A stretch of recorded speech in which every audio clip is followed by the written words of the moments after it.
All right, here's the other thing. You got to become a risk taker. Write that down. Viscott said if you're not willing to risk, you can't grow.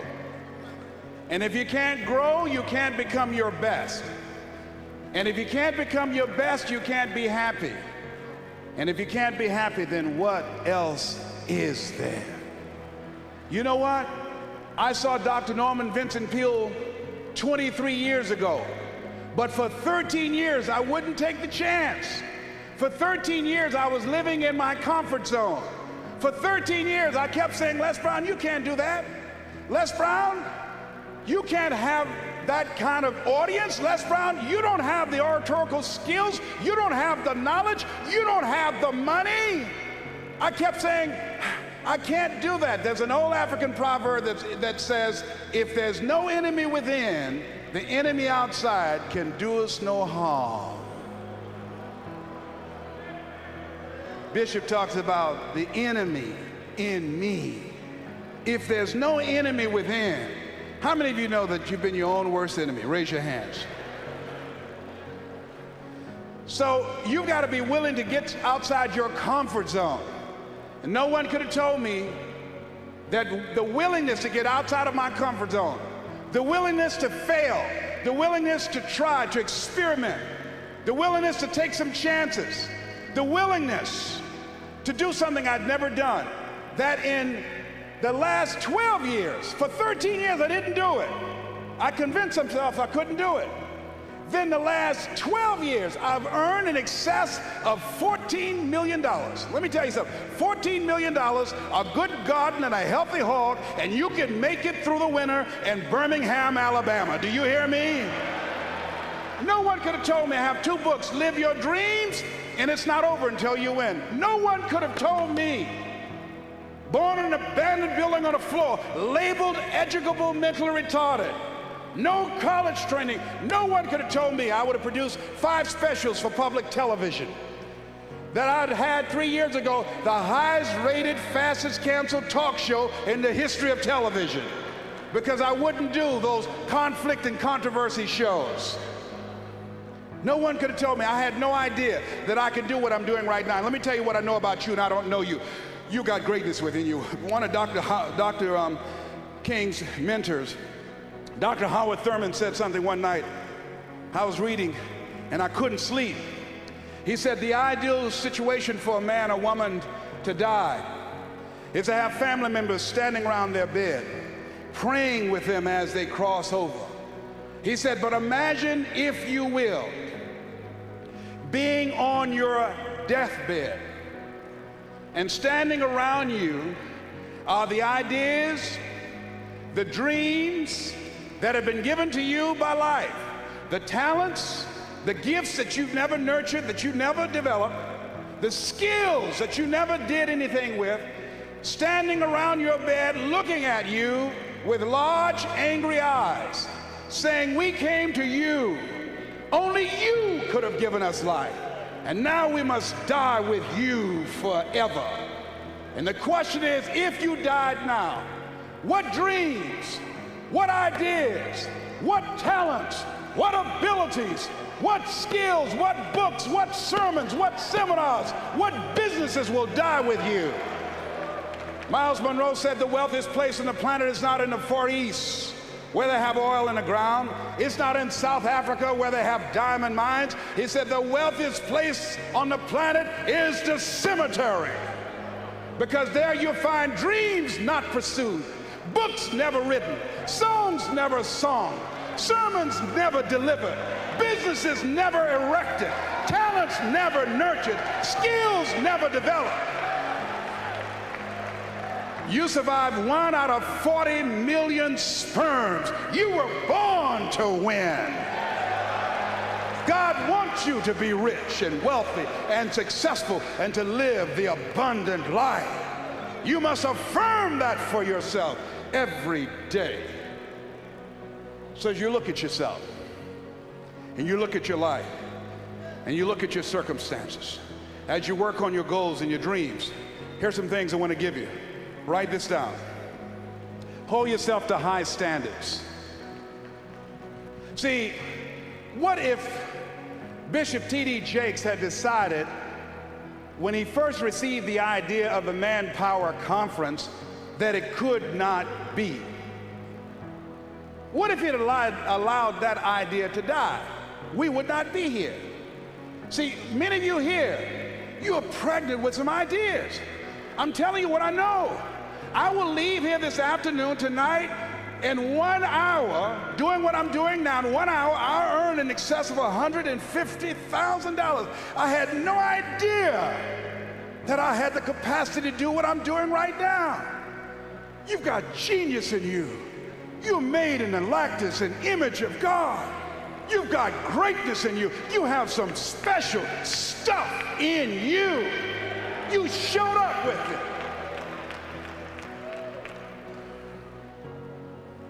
So as you look at your life and you decide to become a risk taker, make it okay to fail, to experiment, trial and error. Repeat after me, please. No test, no testimony.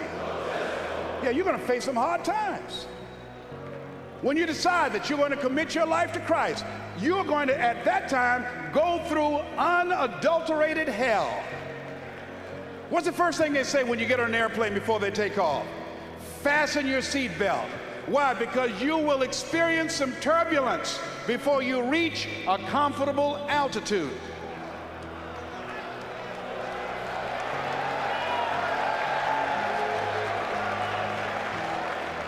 Life was testing me when the man looked at me and said, "You have prostate cancer. Your tumor is too large to have the surgery. We're going to give you radiation seed implants." The most anybody's ever gotten was 90. They gave me 238. I went back 3 weeks ago. They checked my PSA level, which indicates the presence of cancer in your prostate area. 1 to 4 is normal. Beyond that is that you have cancer and it's spreading. When I first went a year ago, it was 6.1. When I went 3 weeks ago at Howard University Hospital, they gave me an MRI, it was 10.5. The guy said, "I'm sorry to tell you this." I said, "What do you mean?" "You're in the same situation that you were in when you came here." Here's something I heard. At Christ Universal Temple Church, at a restaurant, Bishop T.D. Jakes was praying for a lady in a wheelchair. And it's odd how things come to you. When he finished praying for the lady, I'm sure there were some questions were asked that weren't verbal, that if the prayer worked, why didn't she get up and walk? And what he said as he was walking away, healing takes first place. First, he said, healing takes place first in the spirit.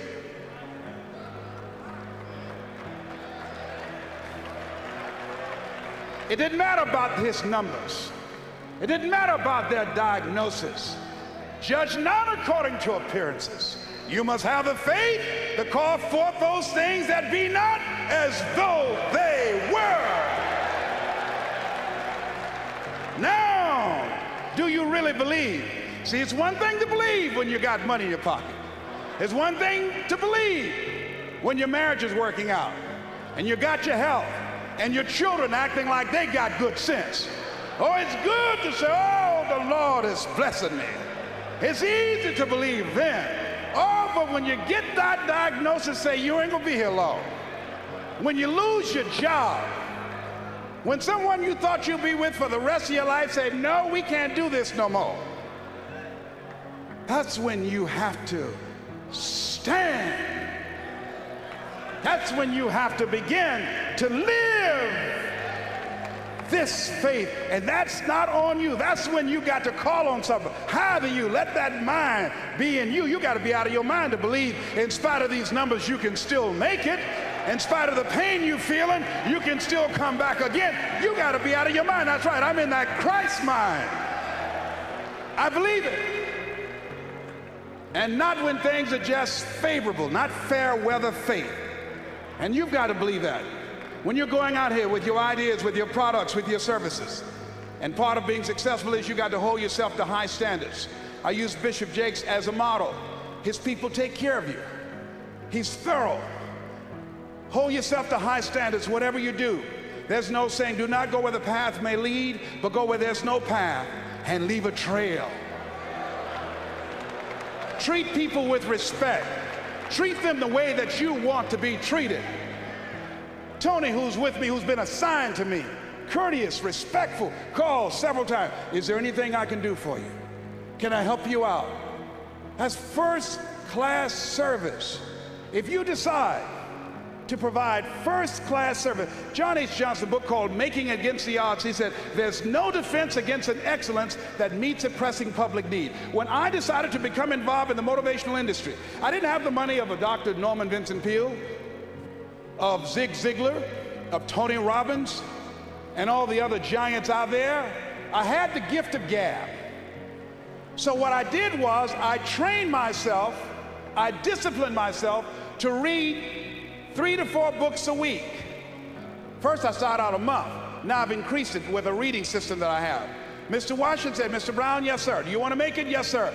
First, you've got to develop your mind, young man, because you don't get in life what you want, you get in life what you are. Next, you've got to develop your communication skills. Once you open your mouth, you tell the world who you are. They said about Jesus, who obviously was an effective communicator, never speck a man. The reason that you're here is because no one can milk scripture and deliver a sermon that can transform your life and have you jumping up and down like you crazy, like T.D. Jakes. I'm home one day looking at this video my daughter gave me called He Called Me Son. Let me tell you something. By the end of that video, and I've never seen my father, when that video got to the end, I was going to the television and said, Daddy!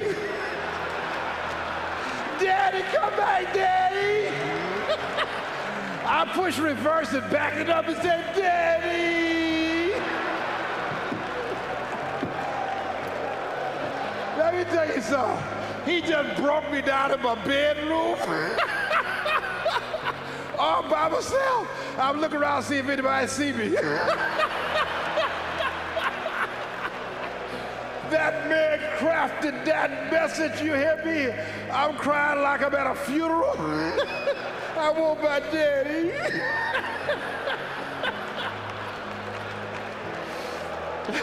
See, that's a gift. You hear me? That's a gift. People use his word anointed. They should not, only place I've ever seen it applicable is in his case. That's the only thing.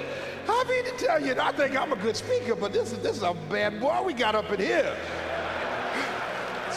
Words cannot encompass the symbolism of what we have the chance to see up in here. And yet, he's down to earth. I mean down to earth, wear all these little funny outfits he has. I mean, it knocks me out.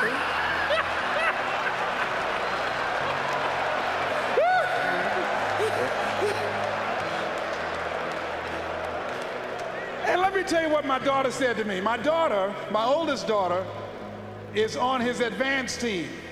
She said, you know what, I was listening to Dion last night, and I think I'm going to call Bishop Jake's daddy too. I said, I wish you would. I mean, I will throw you out here right now and break his leg till I calling him daddy. Now, I want you to write this down. Resilient, purpose-driven mindset.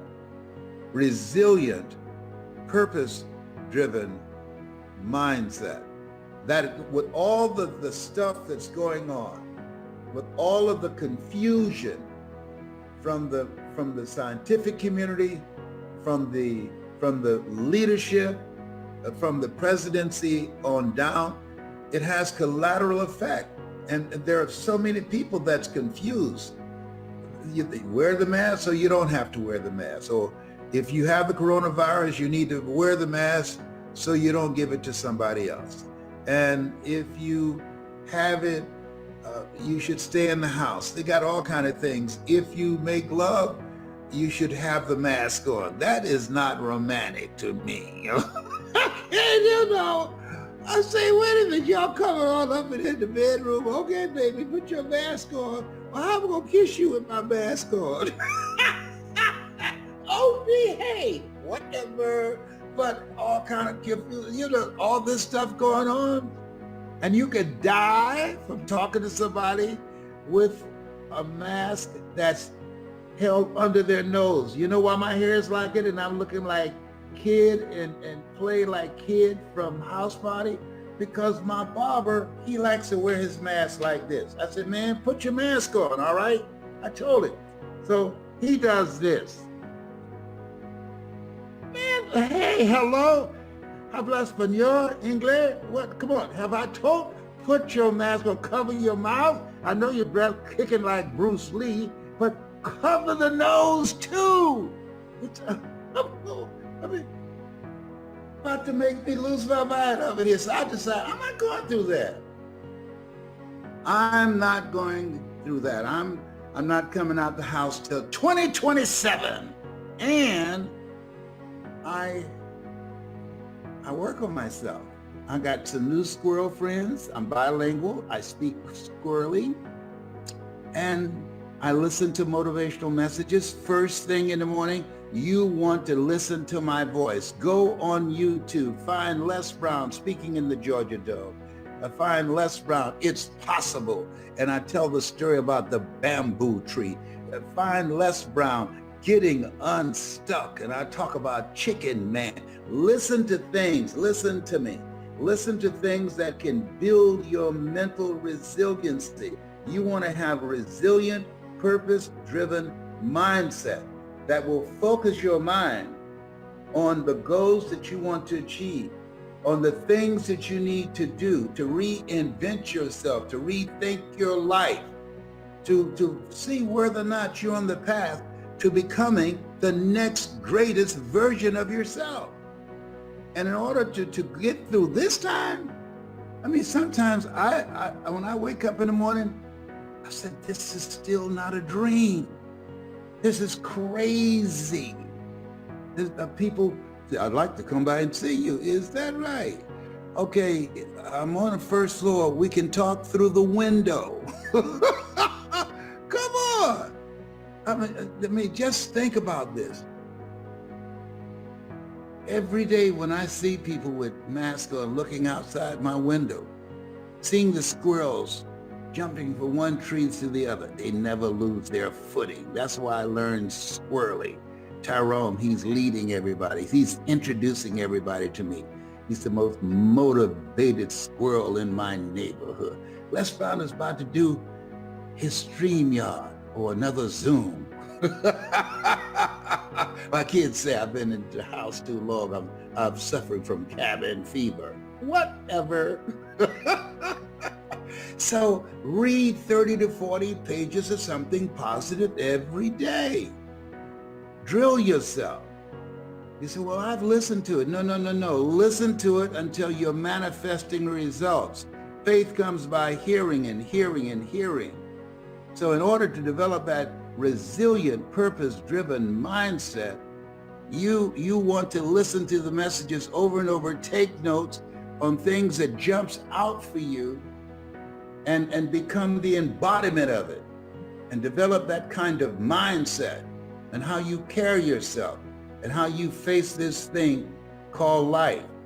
Faith not tested can't be trusted. So you got to have faith in yourself. But we're being tested right now. If you've never been tested, listen to me. No test, no testimony.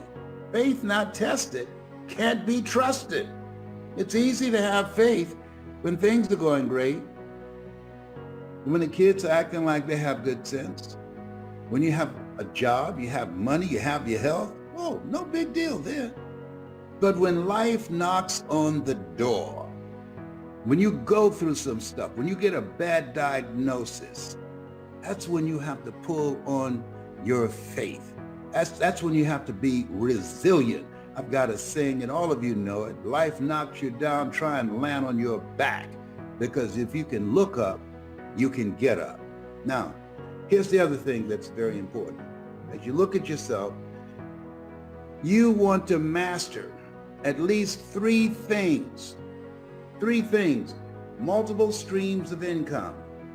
Three things. I speak, I train speakers, and I'm an author. And I got other things I'm expanding. And I'm 75. Well, why are you still doing it? Because you're never too old to learn and you're never too young to teach. I believe that the reason that we look at people over a certain age and Alzheimer's and dementia becomes active is because they are inactive. My mother used to say, if you don't use it, you lose it. It takes longer to wear out than to rust out. So the goal is to be actively engaged in life, raising the bar on yourself. Turn down the amount of time that you spend entertaining yourself, watching the television, as my daughter, Dr. Ona Brown, would say, and do things that will stimulate your thinking. It will keep you young. Just because you're 75, chronologically don't mean that you have to look 75. No. And so I decided, just because I'm 75, you're not going to count me out. I'm still here. I'm going to be engaged in this thing called life because I have not done my best work yet. You have not done your best work yet. Every day is the best day of your life, as Orrin Hudson would say out of Atlanta, the chess master. Why? Because if you don't believe that, try missing a day. Every day is the best day of your life. Look for ways in which you can begin to master something, learn something today that you did not know yesterday. Expand your horizon, expand your vision of what's possible for you. Continuously be a student. My high school theme was, you never find out how much you know until you find out how little you know. Study. The people that are going to make it today are looking at the various trends. They're going from mindset mastery, learning 3 things that they can master to create non-performance income, and they're studying continuously, learning things that they can get at the end of their fingertips on the internet. There's no excuse today for not being in the mindset of achieving something beyond that which you have already done. Life is an adventure. Helen Keller said life is either a daring adventure or it's boring. And this is an exciting time that you can earn money at the comfort of your home. Think about that. Virtually around the world. I just finished talking to some people in Germany. And then I talked to some people in Toronto, Canada. I'm making money around the world and I'm still home, virtually. Take advantage of this. This is something you want to learn, mindset mastery and skill set mastery of the internet. So everybody can transform a kind of inconvenience in a huge advantage. Without any question, and it takes work. Now, there's no question that there are certain situations and structures around the world that don't allow people to dream. You know, I'm doing some work in South Africa right now, in Johannesburg, and my first step is to help people to learn how to dream, because they were under apartheid, a form of enslavement that did not make dreaming possible. And there are other places around the world that are just like that right now, that's destroying people's dreams. And I think that's why we see such global upheaval in terms of many dictatorships, because people are becoming more enlightened.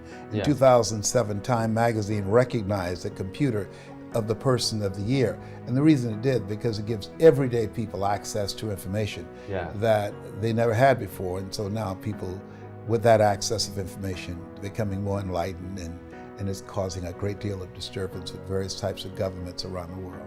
It's huge. My message in France, and I would like to spread that everywhere, it's you have a dream, it's possible, so take an action now. How can I help people to believe it's possible? It's an ongoing process. The faith comes by hearing and hearing and hearing. That's what my favorite book says. That you have to be an unreasonable person who's not looking at and judging the circumstances such as you see them. But you're calling forth those things that be not as though they were. And if you read the book called Change or Die by David Dushman, I will do. He said, there's a person who is an unreasonable person who brings a message that it's possible, and repeat that message. And there are people who hear that message who are able to relate to it and identify with it. And then they begin to move from and develop a whole approach to life with that new level of enlightenment, that as he speaks or she speaks, it begin to give people a vision of themselves beyond their circumstances and their mental conditioning, and challenging them to begin to embrace some habits that cause them to make some new choices that will help them to carve out and become the architect of their future, as opposed to becoming volunteer victims. Great. You do a lot of speeches Yes. all around the world, and you are not the only speaker. A lot of speakers are. So, according to you, I'm why- a trainer. I'm known as a speaker, but my gifting is I started out as a trainer, As a teaching people how to live their dreams, Yeah. teaching them how to use their voice and their story and leverage their knowledge to go from being local to being global. Yeah, That's what I my understand. gifting is in. So, as a trainer, why there are some speaker or trainer who give only a kind of information at the end? You say, "Oh, it's interesting," and other speakers like you, according to me, and you feel something, and you're not thinking about, "Oh, it's interesting," but I can do that. I want to take an action. I want to change something in my life. I don't know if it was interesting, but I will change something in my life. What are the differences? Well, there are many speakers Yeah. think that people are stuck because of lack of information. I always say, if information could change people, everybody would be skinny, rich, and happy. They don't need us to come in and speak. They can go online, they can Google the information. So information alone cannot create transformation. That in order to change human behavior, you have to create a significant emotional event. The materials that I provide, the training that I provide, Yeah. is designed to impact a person's mind, their heart, and their spirit. And so the goal is to distract, dispute, and inspire, to interrupt their story. How people live their lives is a result of the story they believe about themselves. So when I'm training speakers, I teach them how to become a strategic, experiential storyteller. Be strategic on how they use their story. You never make a point without a story, and you never tell a story without a point. And experiential, because Oliver Wendell Holmes said that once a man or woman's mind has been expanded with an idea, concept, or experience, Yeah. it can never be satisfied to going back to where it was. And so when you take that approach to change how they think and what they feel, then you now have positioned yourself to begin to create a thirst. There's no saying you can take a horse to the water, but you can't make it drink. You create a thirst where they want to drink, where they want to change. And now you have, because of their encounter with you, you have now allowed yourself to be an instrument, as Mother Teresa would say, in the hand of God. Yeah. And now that person will begin to write a new chapter with their lives. So it's about how do we change the story that people believe about themselves that's been given to them by life, given to them by their circumstances. We learn between ages 0 and 5 what's available for us and what's not available for us. And based upon those experiences and the people around us in our environment, Yeah. a word formulates in our mind. It's either yes or it's no. A word formulates in our heart. It's either yes or no. It formulates in our spirit, yes or no. And there's various things that can impact the formulation of that word and the conviction behind it and how we move our lives forward. Yeah. My goal, if the word is no, is to interrupt that word and to change it to a very affirmative yes. It's great. I love that. How to have a strong will? Because a lot of speakers are speaking about you have to have will, but how? Will is, that's why I talk about the mind, the heart, and the spirit. Yeah. The reason we celebrate Nelson Mandela I love is it. that for 26 years, they tried to control his mind, they were able to control his body. Yeah. But most importantly, they couldn't break his spirit. And so that deep down resolve, Yeah. that dimension that's available to all of us was explained to us in the book called Man's Search for Meaning, that Viktor Frankl, that there's a part of us that's always a part of us that's in our hands, that the irreducible essence of who you are, that either you say yes or no, not based upon the circumstances, not based upon the pressure that's applied, but based upon your conviction. Are you going to give this the power to take advantage of you? Are you going to turn yourself over to this? We always have that choice. That's the greatest choice that human beings have. Am I going to give myself a pass to surrender, or am I going to stand up? I remember telling a story when I produced my first PBS special on public television of a man who came by a house and there were people on the porch talking, and there was a dog moaning and groaning. The guy was curious, and he went back and he asked the owner, "Why is this dog moaning and groaning?" And the owner said, "Because he's lying on a nail." Yeah. The guy said, "Well, why won't he just get off?" He said, "Because it's not hurting bad enough for him to get off. Just hurting bad enough for him to moan and groan." And so what most people do in life, they have the power to change their circumstances. You are made in the likeness and image of God. You've been given authority and dominion over everything on the face of the earth. But most people would rather moan and groan about their situation, show up in their lives as volunteer victims, rather than become actively engaged in doing the work necessary to change their circumstances. It's been said there are two types of people, those who work and those who watch them. So you got to be willing to do your internal work so that you have the mental resiliency, and your external work finds something that you want to master that will allow you to move yourself forward. Wow. So we have to, the first step is to find what we want to master. Why are you here? What's your reason for being? Why do you get up in the morning? Most people don't have a clue. Pay the bills, keep a roof over your head. I think we have to reflect on, who am I? Why am I here? What drives me? If I died today, what 3 words would I want said about me if I died today? You know, what is it that defines me? You know, and how do I define myself? Most people allow their circumstances to define them, as opposed to defining themselves and how they're going to show up in life. And so my mission is to help people to connect with the power they have within, their greatness. When you're pursuing your greatness, you don't know what your limits are, so you act like you don't have any. And when you live from that place, you can now be able to make a greater contribution and make a greater impact with your life, because of the fact that you see yourself in a larger context. One of the principles, there are 9 principles that we teach of greatness. Yeah. The first one is each of us can achieve far beyond our horizons and in avenues of life we have never explored. But most people settle in and accept things in life as it has been given to them, as opposed to rising above that, working to create something that they can feel good about. It's the first person principle. Yes. What are the next? The next one is we must take responsibility for our actions and our reactions. Yeah. When you look at your circumstances, you know, George Bernard Shaw said, the people look for the things that they want in life, and if they can't find them, they create them. And so when we look at ourselves, it's about doing that. It's about taking ownership for your stuff, for your life.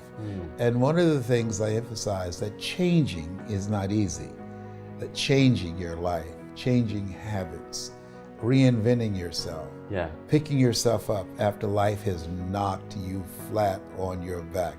I've got to say, when life knocked you down, try and land on your back, because if you can look up, you can get up. Well, that sounds cute, but that's not easy. When I was diagnosed with prostate cancer 17 years ago, that first time that happened, I said, hey, I can handle this. Then when it came back a year later, last year, 17 years later, and this time it metastasized to 7 areas of my body and ate 40% of my T1 vertebrae. Now the stakes are higher. It's as life saying, okay, Mr. Motivator, you beat cancer the first time. What you gonna do now? I started laughing. When the doctor told me, he said, why are you laughing? Are you in denial? I said, no. I said, I feel like Mother Teresa. He said, what do you mean? She said, Lord, Wow. I know you know how much I can bear. I just wish you to have so much confidence in me. I said, the stakes are higher. So I've got to dig in and got to fight more. Because at the end of the day, life is a fight for territory. And once you stop fighting for what you want, what you don't want will automatically take over. And so it's a fight, it's a challenge in life every day. And what we have to do is embrace it. What we have to do is see it as a project to be worked on. I read something once that I live by. It said, in life, you will always be faced with a series of God-ordained opportunities, brilliantly disguised as problems and challenges. And so I see even cancer as a gift, as a God-ordained opportunity. It is a kind of test for you to improve It's a yourself. test, right? No test, no testimony. Yes. Wow. And so you have to be willing to step up and handle it. Anybody can have faith, David. If the bills are paid, if they have their health, the marriage is working out fine, the children acting like they have good sense, they have a lot of money in the bank, a lot Everything of is perfect. investment. Anybody can have faith under those circumstances. The true challenge of faith is when life knocks on the door. The true challenge when you lose your health, or something happens to someone you care about, or you lose your wealth, or some tragedy happens to you. All of us over the next year will experience at least 3 tragedies. We will experience it personally or someone we care about. Charles Udall said in life, he said, things will happen around you and things will happen to you. But the only things that really count are the things that happen in you. And that's where, Wow, I love that's that. our domain. That's where we have the control. Yeah, we choose the answer. Yes, we did too, and we choose how we're going to respond to this. Will I allow this to get the best of me? Will I allow this to stop me? Am I going to surrender to this? Will I give myself a pass? Will I wimp out on myself? That's always a choice. I love that. In the speech just before you said a sentence that I love, can you repeat it about the fact that when it's hard? If you do what is easy, Yeah, I love that. giving yourself a pass, giving yourself permission to stop. If you do what is easy, your life will be hard. But if you do what is hard, your life will be easy. I didn't do what I'm doing now for 14 years because it was hard to make the radical change in my approach, my dress, my learning the language of corporate America, gaining access, developing myself an intellectual resource where corporations would reach over people with years of experience, PhDs and MBAs, and I have no experience and no credentials, and be able to compete with them. It was hard, but we can do hard. All of us have moments in our lives when things have been thrust upon us and we had to do hard. So if you do what is easy, your life will be hard. But if you do what is hard, your life will be easy. And so don't give yourself a pass. Don't run away from hard, because you can do hard. And through that, you discover a part of yourself that you would not know otherwise. Yeah, you are building your power when you have challenges and when it's hard. Yes, those things only happen through growth experiences, through challenges. If you go to the gym to work out and you don't feel any discomfort the next day, here's what we know: you haven't done anything. And so you got to challenge yourself. Yeah. And you're going to get hurt. You know, Viktor Frankl calls it unavoidable suffering. Life is full of pain and disappointment. It's a part of the process.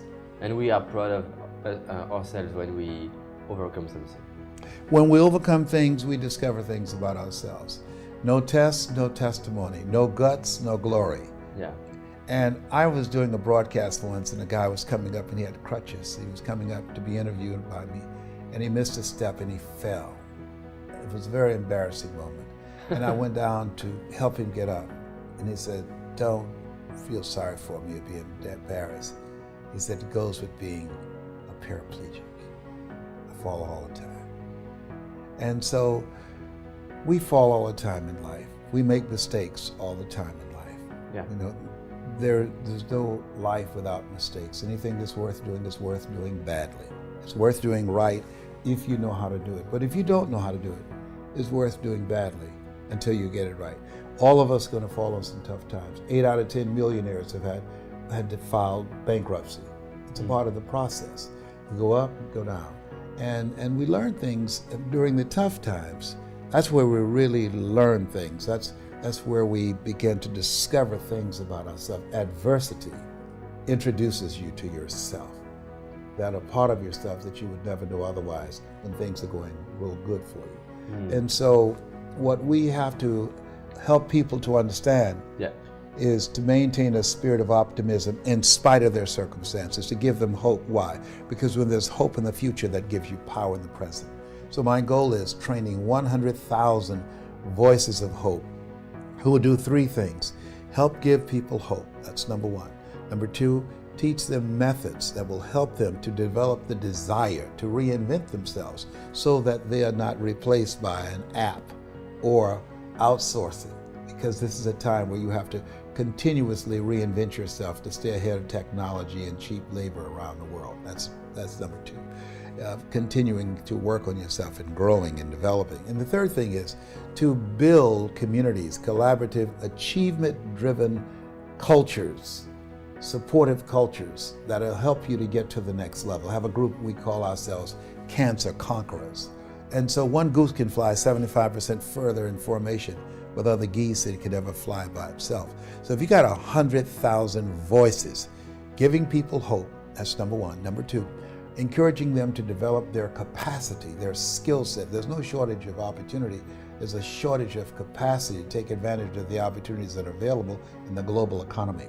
And encouraging people to create communities of collaborative, achievement-driven, supportive relationships.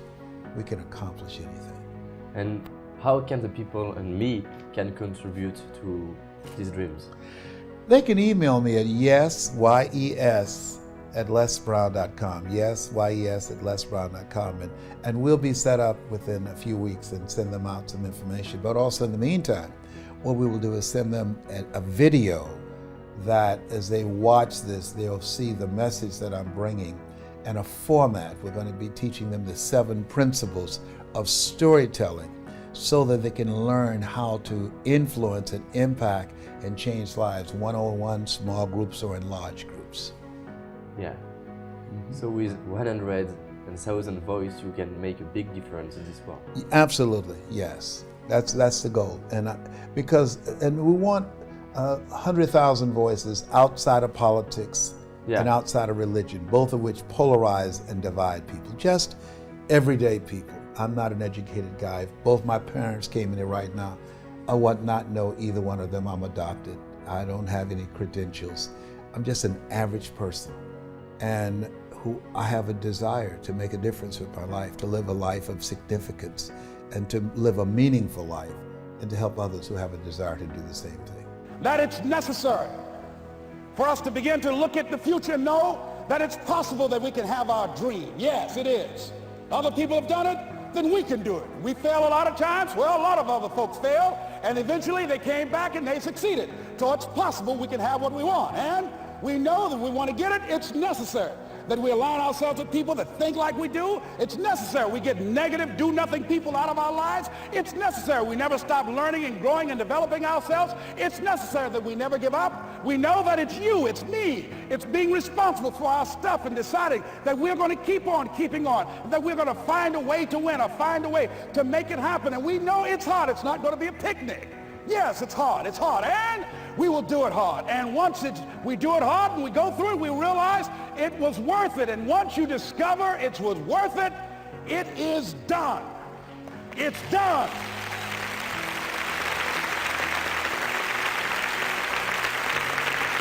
It's done, ladies and gentlemen, before it happens. Well, here's what I'm suggesting to you. That when you're working, you have a wall to break through. Let's say a friend of mine he runs a marathon, and he says, when he's running the 26-mile marathon, he said, let's say that hypothetically, that 18th mile is the wall. He said, Les, when you get there and you're running, he says, Everything in you is telling you to stop, to give up. Every muscle is aching. And you're saying to yourself, I can't do it. I can't do it. And you just keep on and you keep on and you keep on. It seems like you're moving at slow motion. And then eventually when you break through that 18-mile wall, then you know it's like done and you're on automatic and you glide on in and you know it's there. You know you're going to get to the finish line. And we've all had experiences where we were working on something and we knew it was possible. And we did those things that were necessary to bring it into reality. We took the responsibility to make it happen. Other people couldn't see it. A lot of people didn't believe it. You were attacked. You were criticized. People were opposing you, but you kept on doing it. It was hard. It was rough. It was difficult. But to you, it was worth it. And eventually you got to a level you know, can nothing stop me now. I'm on the move. I'm on the move.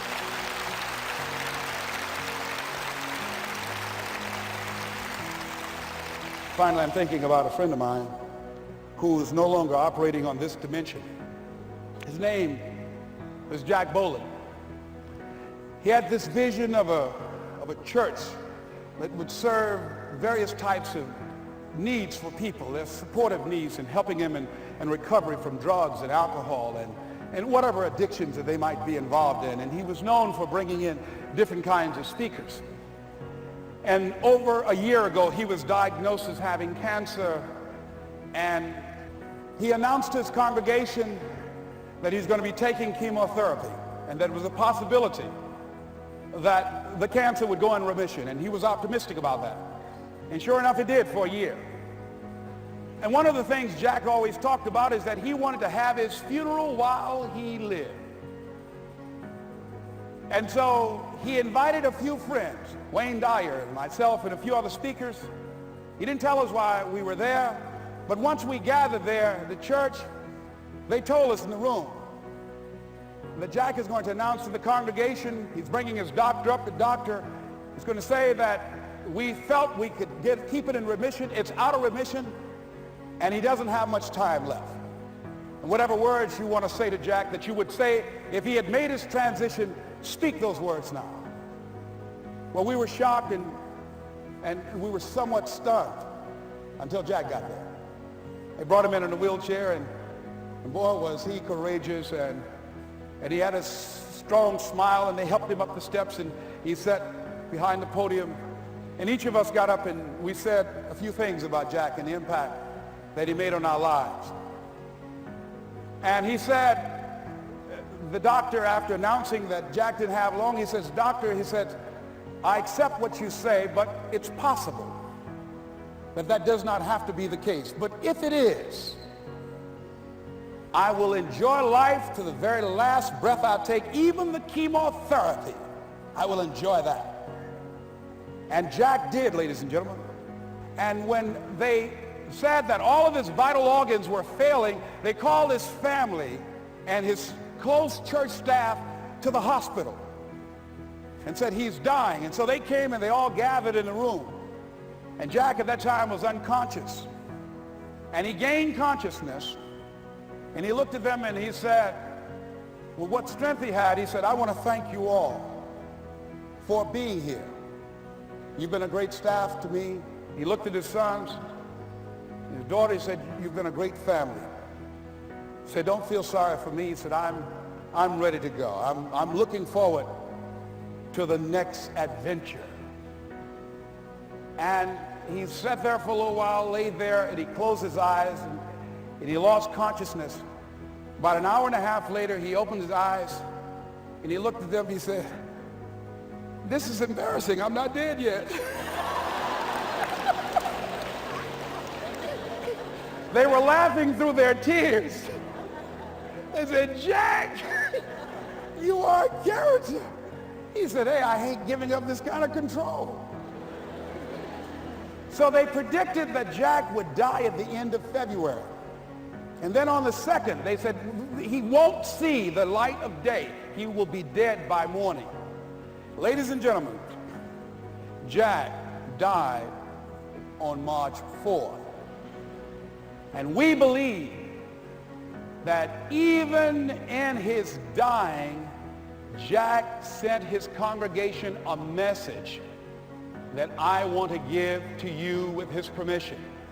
March 4th is the day he died, and we believe Jack was saying, March 4th.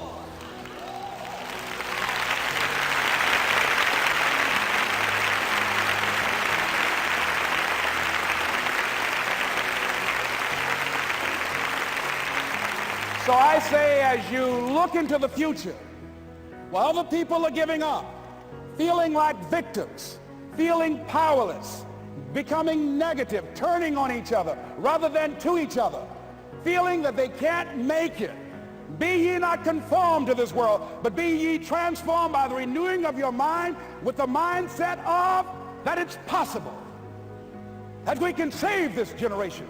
It's possible that we can create new industries, a new economy. It's possible that I can find a new profession, a new job. It's possible I can create a new life. And it's necessary that I become actively involved in becoming a positive force in my life and on the planet. And it's me, yes, it's you, it's all of us, pulling together, working together to create this brand new future. And it's going to be hard. Easy is not an option. But if it's hard, we will do it hard. Whatever is required to snatch victory from the jaws of defeat. And it's worth it, yes. It's worth whatever we have to do. And once we know that, it is done. It is done. It is done. It is done.